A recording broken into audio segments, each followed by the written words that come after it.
the silent war of spies in ancient China. In the vast tapestry of human history, wars are often remembered by the clang of swords, the thunder of hooves, and the cries of soldiers. But not all battles were fought with armies on open fields. Some wars were silent, invisible, fought in the shadows and whispers.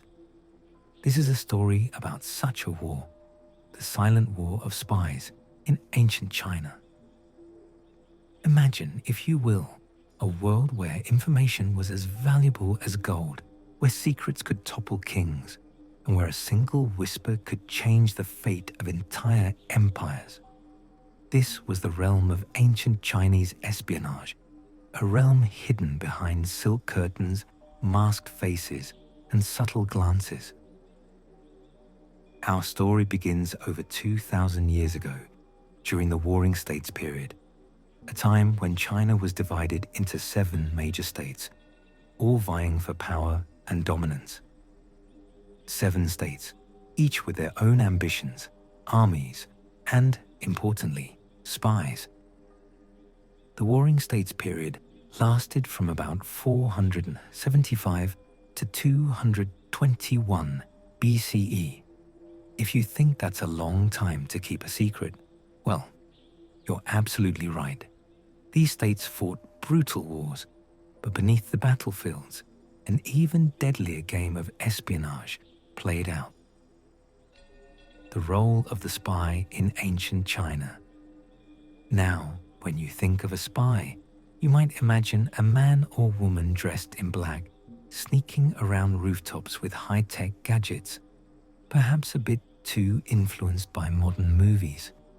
The spies of ancient China were a little less James Bond and a little more, well, clever neighbors who knew exactly what tea to overhear. The ancient Chinese had a very practical approach to espionage. Spies were not just thieves of secrets. They were diplomats, assassins, double agents, and sometimes even merchants.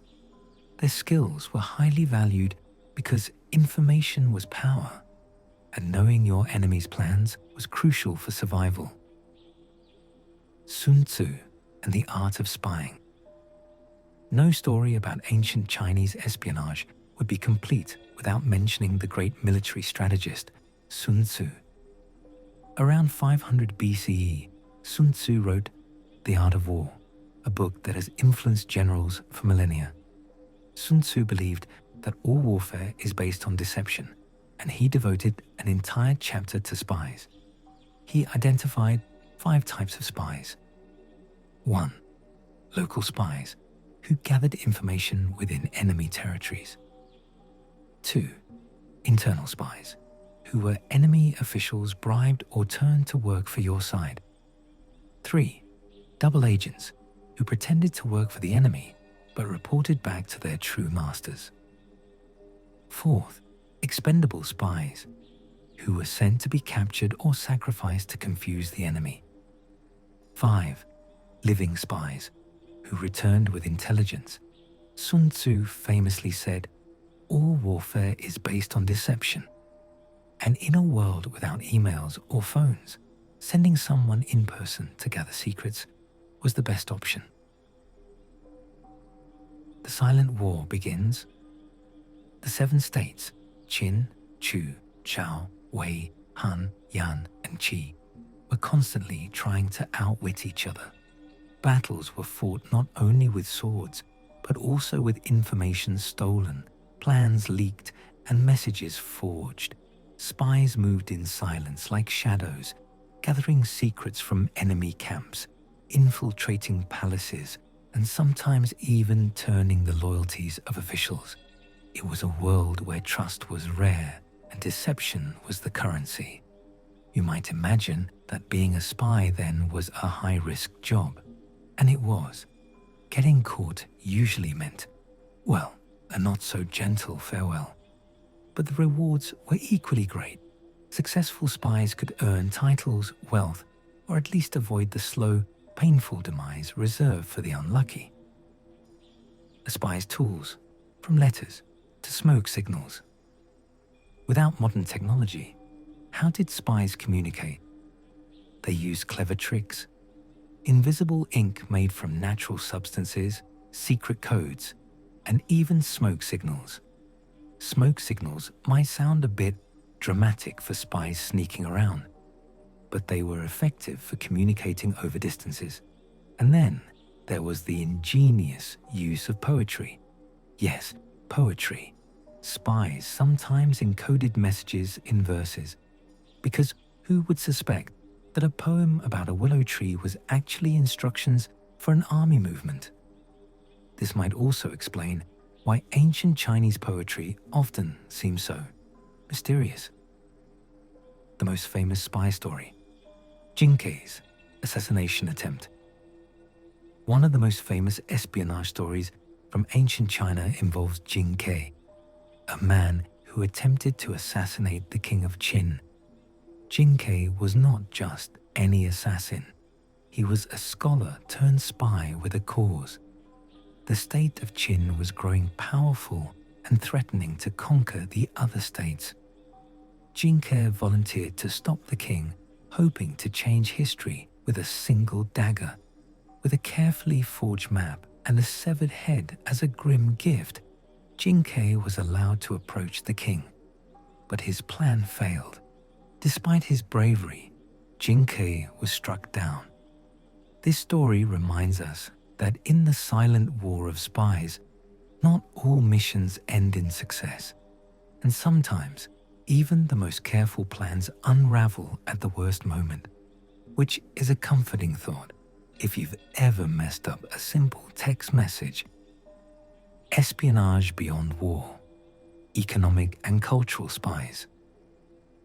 Espionage in ancient China wasn't limited to war.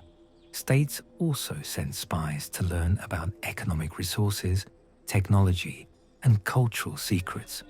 For example, one state might send spies to discover new farming techniques or weapon designs. Sometimes, spies were even sent to steal artisans or craftsmen.